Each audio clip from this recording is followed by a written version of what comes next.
ಲಡ್ಡು ಲಡ್ಡು ಅಂದಿದ ತಕ್ಷಣ ನಿಮ್ಗೆ ಏನು ನೆನಪಾಗುತ್ತೆ? ಬೂಂದಿ ಲಡ್ಡು, ಇಲ್ಲ ಅಂತ ಹೇಳಿದ್ರೆ ಬೇಸನ್ ಲಡ್ಡು, ಇಲ್ಲಾಂದರೆ ಖೋವಾ ಲಡ್ಡು. ಸೊ ಇಷ್ಟು ನೆನಪು ಬರುತ್ತೆ ಮೈನು. ಸೊ ನಾ ಏನು ಮಾಡ್ತಿದ್ದೀನಿ ಅಂತ ಹೇಳಿದ್ರೆ ಅವಲಕ್ಕಿ ಲಡ್ಡು ಯಾವತ್ತಾದರೂ ತಿಂದಿದ್ದೀರಾ? ಟೇಸ್ಟ್ ಮಾಡಿದ್ದೀರಾ? ಬ್ಯೂಟಿಫುಲ್ ಆಗಿರುತ್ತೆ. ಎಷ್ಟು ಬ್ಯೂಟಿಫುಲ್ ಟೇಸ್ಟ್ ಇರುತ್ತೆ ಗೊತ್ತಾ? ಮಾಡೋದಕ್ಕೂ ಕೂಡ ಅಷ್ಟೇ ಸುಲಭ. ಒಂದು ಸ್ವಲ್ಪ ಪೇಷನ್ಸ್ ಬೇಕು ಅಷ್ಟೇ ಮಾಡಲಿಕ್ಕೆ. ಬಟ್ ತುಂಬಾ ಮಿನಿಮಲ್ ಇಂಗ್ರೀಡಿಯೆಂಟ್ಸ್ ಇರುತ್ತೆ. ಇದು ಬಂದುಬಿಟ್ಟು ಇವಾಗ ಹೊಸದಾಗಿ ಮಾಡಿರ್ತಕ್ಕಂಥದ್ದು ತುಂಬ ಹಳೇ ಕಾಲದ ರೆಸಿಪಿ. ನಮ್ಮ ಅಜ್ಜಂದ್ರು ನಮ್ಮ ಮುತ್ತಜ್ಜಿ ಅವ್ರು ಮಾಡ್ತಾ ಇದ್ದಿದ್ದು ರೆಸಿಪಿ.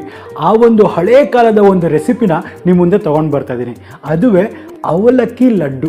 ಈ ಲಡ್ಡುನ ನೀವು ಬೇಕಾದರೆ ಹಬ್ಬ ಹರಿದಿನಗಳಲ್ಲೂ ಸಹ ಮಾಡ್ಕೋಬೋದು. ಅಷ್ಟು ಒಳ್ಳೆ ಒಂದು ಪ್ರಸಾದದ ಒಂದು ಐಟಮ್ ಸಹ ಇದು.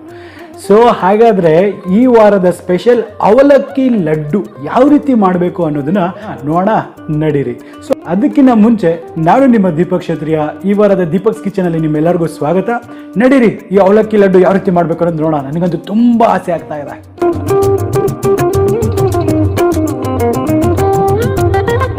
ಈಗ ಈ ಅವಲಕ್ಕಿ ಲಡ್ಡು ಮಾಡೋದಕ್ಕೆ ಮೊದಲನೇದಾಗಿ ಒಂದು ಕ್ಲೀನ್ ಕಾಟನ್ ಟವಲ್ನ ನಾನು ಇಲ್ಲಿ ಹಾಸ್ಕೊಂಡಿದ್ದೀನಿ. ಸೊ ಇದರಲ್ಲಿ ನಾನು 2 ಕಪ್ನಷ್ಟು ಗಟ್ಟಿ ಅವಲಕ್ಕಿನ ಇದರಲ್ಲಿ ಹಾಕೊಳ್ತಾ ಇದ್ದೇನೆ. ನೋಡಿ 2ನೇ ಕಪ್ಪು. ನೋಡಿ ಮೊದಲನೇದಾಗಿ ನಾವು ಇದರಲ್ಲಿ ಒಂದು ಗಟ್ಟಿ ಅವಲಕ್ಕಿನ ತೊಗೊಂಡಿದ್ದೀನಿ. ಈ ಅವಲಕ್ಕಿಲಿ ಏನಿರುತ್ತೆ, ಸ್ವಲ್ಪ ಡಸ್ಟ್ ಇರುತ್ತೆ, ಒಂದು ಸ್ವಲ್ಪ ಡಸ್ಟ್ ಆಗಿರ್ಬೋದು, ಧೂಳು ಥರ ಇರುತ್ತೆ. ಸೊ ಇದನ್ನು ನಾವು ನೀರು ಹಾಕಿಬಿಟ್ಟು ತೊಳೆಯೋದಕ್ಕೆ ಇದಕ್ಕೆ ಆಗೋದಿಲ್ಲ. ಸೊ ಅದಕ್ಕಾಗಿ ನಾನು ಏನು ಮಾಡ್ತಾ ಇದ್ದೀನಿ, ಒಂದು ಬಟ್ಟೆ ತೊಗೊಂಡು ಆ ಬಟ್ಟೆ ಮೇಲೆ ಹಾಕಿಬಿಟ್ಟು ಅದನ್ನು ಚೆನ್ನಾಗಿ ಚೋಳಿಸ್ಕೊತಾ ಇದ್ದೀನಿ. ಅದನ್ನು ಚೋಳಿಸ್ಕೊಳ್ಳೋದು ಅಂತ ಹೇಳ್ತಾರೆ. ಅದನ್ನು ಚೋಳಿಸ್ಕೊಂಡ್ಬಿಟ್ಟು ಅದನ್ನು ಒಂದು ಸತಿ ಮರದ ಸಹಾಯದಿಂದ ಕ್ಲೀನ್ ಮಾಡ್ಕೊಂಡ್ರೆ ಬ್ಯೂಟಿಫುಲ್ ಆಗಿರ್ತಕ್ಕಂಥ ನಿಮಗೆ ಅವಲಕ್ಕಿ ರೆಡಿ ಆಗುತ್ತೆ. ಸೊ ಈ ಒಂದು ಟೆಕ್ನಿಕ್ನ ನೀವು ಮಾಡಲೇಬೇಕು. ಇಲ್ಲ ಅಂತ ಹೇಳಿದ್ರೆ ಲಡ್ಡು ಮಾಡಿರೋ ಟೈಮಲ್ಲಿ ಒಂದು ಸ್ವಲ್ಪ ಕಲ್ಲುಗಳು ಅಥವಾ ಏನಾದರೂ ಇರ್ತದೆ, ಡಸ್ಟ್ ಪಾರ್ಟಿಕಲ್ಸ್ ಸಿಗ್ತಕ್ಕಂಥ ಚಾನ್ಸಸ್ ಇರುತ್ತೆ. ಸೊ ಹಾಗಾಗಿ ಈ ಪ್ರೋಸೆಸ್ನ ಸ್ಕಿಪ್ ಮಾಡಬೇಡಿ. ನಾವು ಇದನ್ನು ಚೆನ್ನಾಗಿ ಹೀಗೆ ರಬ್ ಮಾಡಬೇಕಾಗತ್ತೆ. ಈ ರಬ್ ಮಾಡಿದಾಗ ಏನಾಗುತ್ತೆ, ಇದ್ರ ಧೂಳೆಲ್ಲ ಕೆಳಗೆ ಹೋಗುತ್ತೆ. ಇದನ್ನ ಒಂಥರ ಈ ಥರ ಮೂಟೆ ಥರ ಮಾಡಿಬಿಟ್ಟು ಇದನ್ನ ಚೆನ್ನಾಗಿ ಈ ರೀತಿ ಮಾಡೋಣ. ಯಾಕಂದರೆ ಇಲ್ಲಿ ಇರ್ತಕ್ಕಂಥ ಡಸ್ಟ್ ಆಗಿರ್ಬೋದು, ಧೂಳಾಗಿರ್ಬೋದು ಎಲ್ಲ ಬಂದ್ಬಿಡುತ್ತೆ.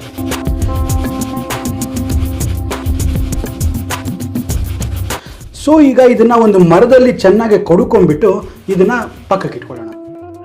ನೋಡಿ ಇಲ್ಲಿ ಒಂದು ಬಾಣಲೆನ ಬಿಸಿ ಮಾಡೋಕ್ಕೆ ಇಟ್ಟಿದ್ದೀನಿ. ಈ ಬಾಣಲೆ ಕೂಡ ಚೆನ್ನಾಗಿ ಬಿಸಿ ಆಗ್ತಾ ಇದೆ. ಒಂದು 4 ಸ್ಪೂನಷ್ಟು ತುಪ್ಪ ಹಾಕ್ಕೊಳ್ತೇನೆ.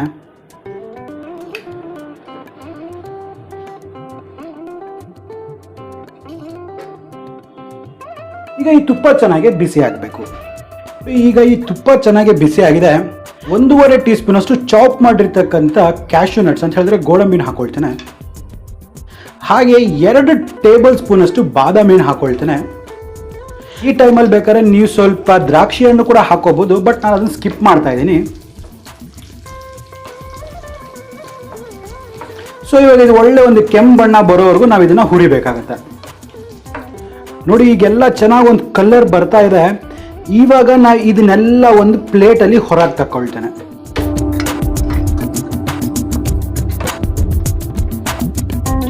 ನೋಡಿ ಈಗ ಇದೇ ಒಂದು ತುಪ್ಪದಲ್ಲಿ ನಾನು 2 ಕಪ್ ಕ್ಲೀನ್ ಮಾಡಿರ್ತಕ್ಕಂಥ ಅವಲಕ್ಕಿನ ಸಹ ಹಾಕೊಳ್ತೇನೆ.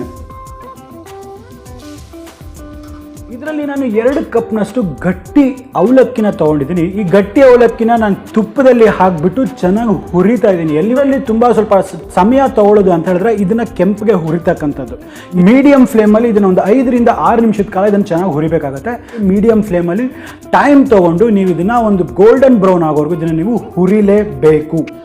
ಸೊ ಈಗ ಇದನ್ನು ಇದೇ ತುಪ್ಪದಲ್ಲಿ ನಾವು ಕೆಂಪು ಬಣ್ಣವರೆಗೂ ಅಂದರೆ ಒಂದು ಗೋಲ್ಡನ್ ಬ್ರೌನ್ ಬರೋವರೆಗೂ ನಾವು ಇದನ್ನು ಹುರಿತಾ ಇರಬೇಕಾಗತ್ತೆ.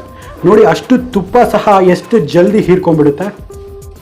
ಇವಾಗ ಈ ತುಪ್ಪದಲ್ಲಿ ಹುರಿಯೋದೇ ನಮಗೆ ಮೇಯ್ನ್ ಟೇಸ್ಟ್ ಬರ್ತಕ್ಕಂಥದ್ದು.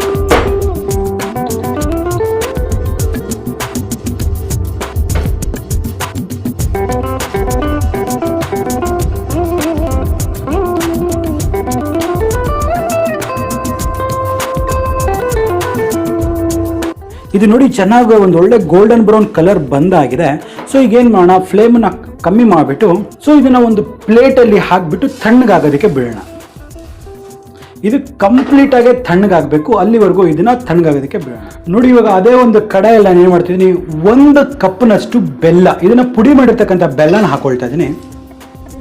ಒಂದು ಕಪ್ನಷ್ಟು ನಾನು ಬೆಲ್ಲ ಹಾಕಿಬಿಟ್ಟು ಒಂದು ಮುಕ್ಕಾಲು ಕಪ್ನಷ್ಟು ನೀರನ್ನು ಹಾಕ್ತಾ ಇದ್ದೀನಿ. ಕಾರಣ ಏನಂತ ಹೇಳಿದ್ರೆ ಬೆಲ್ಲ ಚೆನ್ನಾಗಿ ಅದರಲ್ಲಿ ಕರಗಬೇಕು. ಕರಗಿದ ನಂತರ ಅದರಲ್ಲಿ ಏನು ಇಂಪ್ಯೂರಿಟೀಸ್ ಇರುತ್ತೆ ನಾವು ಅದನ್ನು ಶೋಧಿಸ್ಕೊಂಡ್ರೆ ಆ ಇಂಪ್ಯೂರಿಟೀಸ್ ಎಲ್ಲ ಹೊರಗೆ ಬರುತ್ತೆ. ಇನ್ನೊಂದು ನೆನ್ಪಿಟ್ಕೊಳ್ಳಿ, ನೀರು ಜಾಸ್ತಿ ಆಯಿತು ಅಂತ ತಿಳ್ಕೊಬೇಡಿ. ಯಾಕಂತ ಹೇಳಿದ್ರೆ ಅವಲಕ್ಕಿಯಲ್ಲಿ ನೀರನ್ನು ಹೀರ್ಕೊಳ್ತಕ್ಕಂಥ ಶಕ್ತಿ ತುಂಬಾ ಜಾಸ್ತಿ ಇರುತ್ತೆ. ಸೊ ಹಾಗಾಗಿ ಈ ಒಂದು ಅಳತೆನ ನೀವು ಮಿಸ್ ಮಾಡಬೇಡಿ. ನೋಡಿ, ಈಗ ಇದರಲ್ಲಿ 1/3 ಕಪ್ ನೀರನ್ನು ಹಾಕ್ಕೊಳ್ತಾ ಇದ್ದೀನಿ. ನೋಡಿ, ಈಗ ಚೆನ್ನಾಗಿ ಬೆಲ್ಲ ಕರಗಬೇಕಷ್ಟೇ, ಯಾವುದೇ ರೀತಿ ಪಾಕ ಮಾಡ್ಕೋಬಾರ್ದು.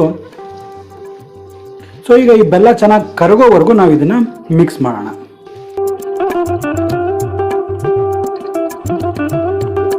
ನೋಡಿ, ಈಗ ಬೆಲ್ಲ ಎಲ್ಲ ಚೆನ್ನಾಗಿ ಕರಗಿದೆ, ಒಳ್ಳೆ ಫ್ರಾತ್ ಎಲ್ಲ ಆಗ್ತಾ ಇದೆ. ಇದರಲ್ಲಿ ಯಾವುದೇ ರೀತಿಯಾದ ಒಂದು ಪಾಕ ಬಂದಿಲ್ಲ. ಸೊ ಇದನ್ನು ಏನು ಮಾಡೋಣ, ಫಸ್ಟ್ ಇದನ್ನು ಫ್ಲೇಮ್ನ ಕಟ್ ಆಫ್ ಮಾಡೋಣ. ನೋಡಿ, ಇವಾಗ ಈ ಬೆಲ್ಲದೊಂದು ಸಿರಪ್ ಏನಿದೆ, ಸೊ ಇವಾಗ ನಾವು ಇದನ್ನ ಚೆನ್ನಾಗಿ ಫಿಲ್ಟರ್ ಮಾಡ್ಕೊಂಬೇಡ, ಯಾಕಂದ್ರೆ ಇಲ್ಲಿ ಇರ್ತಕ್ಕಂಥ ಇಂಪ್ಯೂರಿಟೀಸ್ ಎಲ್ಲ ಹೋಗ್ಬಿಡುತ್ತೆ. ನೋಡಿ, ಈಗ ಹುರಿದಿರ್ತಕ್ಕಂಥ ಈ ಅವಲಕ್ಕಿ ಎಲ್ಲ ಚೆನ್ನಾಗಿ ತಣ್ಣಗಾಗಿದೆ. ಸೊ ನಾವೇನು ಮಾಡೋಣ, ಇದನ್ನೆಲ್ಲನೂ ಈ ಮಿಕ್ಸಿ ಜಾರಲ್ಲಿ ಹಾಕ್ಬಿಟ್ಟು ಒಂದು ರವೆ ಕನ್ಸಿಸ್ಟೆನ್ಸಿಯಲ್ಲಿ ಇದನ್ನು ನಾವು ರುಬ್ಬಬೇಕಾಗತ್ತೆ. ನೆನಪಿರಲಿ, ಜಾಸ್ತಿ ಫೈನ್ ಪೌಡರ್ ಮಾಡೋಕ್ಕೆ ಹೋಗ್ಬಿಡಿ, ರವೆ ಥರ ಇರಬೇಕಾಗತ್ತೆ. ಇದನ್ನು ರುಬ್ಕೊಂಡು ಬರೋಣ. ಈಗ ಈ ಗೋಲ್ಡನ್ ಬ್ರೌನ್ ಆಗಿ ಹುರಿದಿರ್ತಕ್ಕಂಥ ಅವಲಕ್ಕಿನ ನಾವು ಮಿಕ್ಸಿ ಜಾರಲ್ಲಿ ಹಾಕೊಂಡ್ಬಿಟ್ಟು ರುಬ್ಬಬೇಕು. ಯಾವ ರೀತಿ ರುಬ್ಬಬೇಕು, ಫೈನಾಗಿ ಪೌಡರ್ ಥರ ಮಾಡೋಕ್ಕೆ ಹೋಗ್ಬಿಡಿ. ಒಂದು ರವೆ ರೀತಿ ಬರಬೇಕು, ಒಂದು ರವೆ ಕನ್ಸಿಸ್ಟೆನ್ಸಿಯಾಗಿ ಬರಬೇಕು. ಅಲ್ಲಿವರೆಗೂ ಮಾತ್ರ ನೀವು ಬಟ್ ಆನ್ ಮಾಡ್ತಾ ಆಫ್ ಮಾಡ್ತಾ ಈ ಒಂದು ಅವಲಕ್ಕಿನ ನೀವು ರುಬ್ಕೋಬೇಕಾಗತ್ತೆ. ನೋಡಿ, ಇಷ್ಟು ಒಂದು ತರ್ತರಿಯಾಗಿದ್ದರೆ ಸಾಕಾಗುತ್ತೆ. ಈ ಒಂದು ಥರ ರವೆಯಾಗಿ ಇರಬೇಕಾಗತ್ತೆ. ಜಾಸ್ತಿ ಫೈನು ಮಾಡಬಾರ್ದು, ಜಾಸ್ತಿ ಕೋರ್ಸು ಮಾಡಬಾರ್ದು. ಸೊ ಈಗ ಇದನ್ನು ಪಕ್ಕಕ್ಕೆ, ಈಗ ಫಿಲ್ಟರ್ ಮಾಡಿರ್ತಕ್ಕಂಥ ಈ ಬೆಲ್ಲದ ಪಾಕನ ಮತ್ತೆ ಇದರಲ್ಲಿ ಇದೇ ಒಂದು ಕಡಾಯಲ್ಲಿ ಹಾಕ್ಕೊಳ್ತೇನೆ. ಈ ಬೆಲ್ಲದ ಸಿರಪ್ ಏನಿದೆ ಚೆನ್ನಾಗಿ ಬಿಸಿ ಆಗಬೇಕು.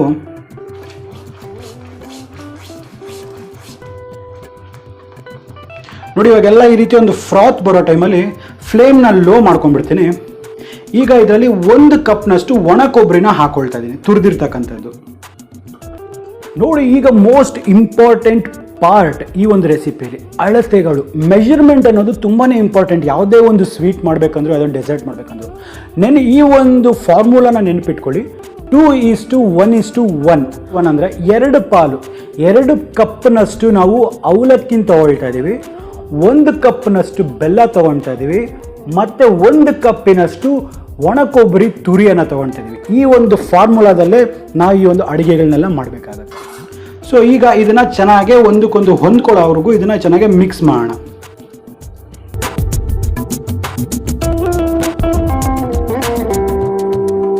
ನೋಡಿ, ಈಗ ಇದರಲ್ಲಿ ನಾವು ಕುಟ್ಟಿರ್ತಕ್ಕಂಥ ಈ ಏಲಕ್ಕಿ ಪುಡಿನ ಸಹ ಹಾಕ್ಕೊಳ್ತೇನೆ. ಹಾಗೆ ನಾನು ಆಗಲೇ ಫ್ರೈ ಮಾಡಿಟ್ಟಿರ್ತಕ್ಕಂಥ ಈ ಡ್ರೈ ಫ್ರೂಟ್ಸನ್ನು ಸಹ ಹಾಕ್ಕೊಳ್ತೇನೆ. ಇದನ್ನೆಲ್ಲವನ್ನು ಹಾಕಿ ಒಂದ್ಸತಿ ಚೆನ್ನಾಗಿ ಮಿಕ್ಸ್ ಮಾಡೋಣ.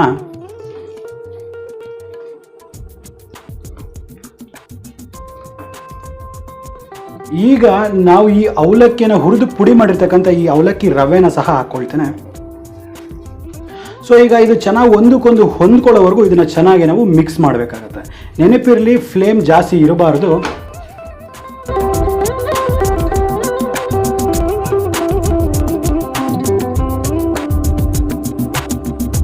ಬೆಲ್ಲನ ಪಾಕ ಬರೋಕ್ಕೆ ಬಿಟ್ಟಿಲ್ಲ. ಕಾರಣ ಏನಂತ ಹೇಳಿದ್ರೆ ಅವಲಕ್ಕಿಯಲ್ಲಿ ನೀರು ಹೀರ್ಕೊಳ್ತಕ್ಕಂಥ ಶಕ್ತಿ ತುಂಬ ಜಾಸ್ತಿ ಇರುತ್ತೆ. ಸೊ ಹಾಗಾಗಿ ನೋಡಿ, ಇವಾಗ ಪರ್ಫೆಕ್ಟ್ ಒಂದು ಹದಕ್ಕೆ ಬಂದಿದೆ. ಸೊ ಈ ಒಂದು ಹದಕ್ಕೆ ಬಂದರೆ ಸಾಕಾಗುತ್ತೆ ನಮಗೆ. ಸೊ ಇದನ್ನು ತಣ್ಣಗಾಗೋದಕ್ಕೆ ಬಿಡೋಣ.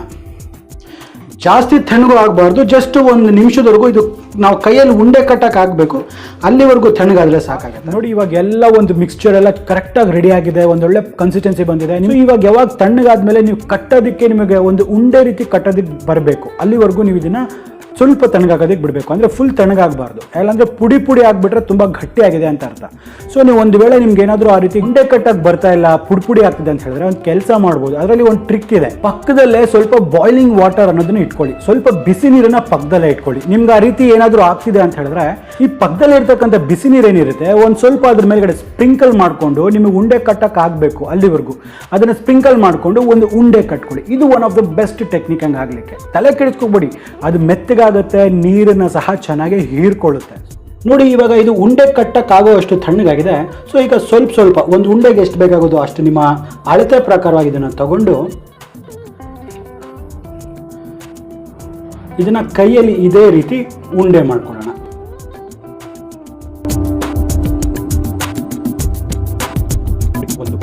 ಈಗ ಇದೇ ರೀತಿ ಎಷ್ಟು ಉಂಡೆಗಳಾಗುತ್ತೋ ಅಷ್ಟು ಉಂಡೆಗಳನ್ನ ನಾವು ಮಾಡ್ಕೊಳ್ಳೋಣ.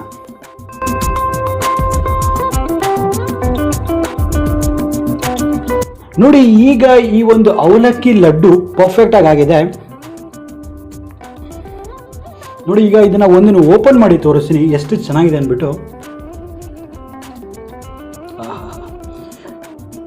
ನೋಡ್ತಾ ಇದ್ರೇ ಬಾಯಲ್ಲಿ ನೀರು ಬರ್ತಾ ಇದೆ ನೋಡಿ, ಎಷ್ಟು ಪರ್ಫೆಕ್ಟಾಗಿ ಆಗಿದೆ, ಎಲ್ಲೂ ಬಿರುಕು ಬಿಡ್ತಾ ಇಲ್ಲ ನೋಡಿ, ಎಷ್ಟು ರವೆ ರವೆಯಾಗಿ ಪರ್ಫೆಕ್ಟಾಗಿ ಆಗಿದೆ. ಮಾತ್ರ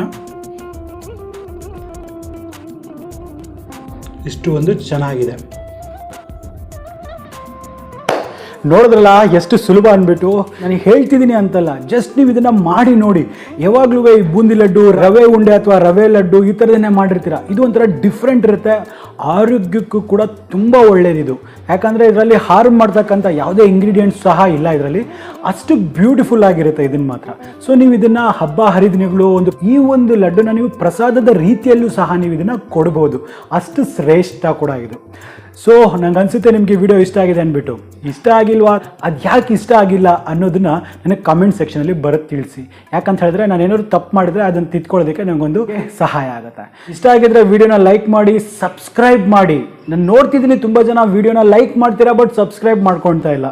ನೀವು ಸಬ್ಸ್ಕ್ರೈಬ್ ಮಾಡ್ಕೊಂಡಿದ್ದ ತಕ್ಷಣ ಪಕ್ಕದಲ್ಲೇ ಒಂದು ಬೆಲ್ಲೈಕನ್ ಇರುತ್ತೆ, ಬೆಲ್ಲೈಕನ್ನ ಟಚ್ ಮಾಡಿಬಿಟ್ಟು ನೋಟಿಫಿಕೇಶನ್ಸ್ನ ಆಲ್ ಮಾಡಿ. ಆಗ್ತಾನೆ ನಮ್ಮ ಎಲ್ಲ ಅಪ್ಡೇಟ್ಸ್ ನಿಮಗೆ ಮೊದಲನೇದಾಗಿ ಸಿಗ್ತಾ ಇರುತ್ತೆ. ಸೊ ಹಾಗಾದ್ರೆ ನಾನು ಮುಂದಿನ ವಾರ ಇನ್ನೊಂದು ಹೊಸ ವೈವಿಧ್ಯಮಯ ಅಡಿಗೆಯೊಂದಿಗೆ ನಿಮ್ಮ ಮುಂದೆ ಹಾಜರಿರ್ತೀನಿ. ಅಲ್ಲಿವರೆಗೂ ನಾನು ನಿಮ್ಮ ದೀಪಕ್ ಕ್ಷತ್ರಿಯ ಸೈನಿಂಗ್ ಆಫ್ ಆ್ಯಂಡ್ ಜೈ ಹಿಂದ್, ಜೈ ಕರ್ನಾಟಕ, ನಮಸ್ಕಾರ.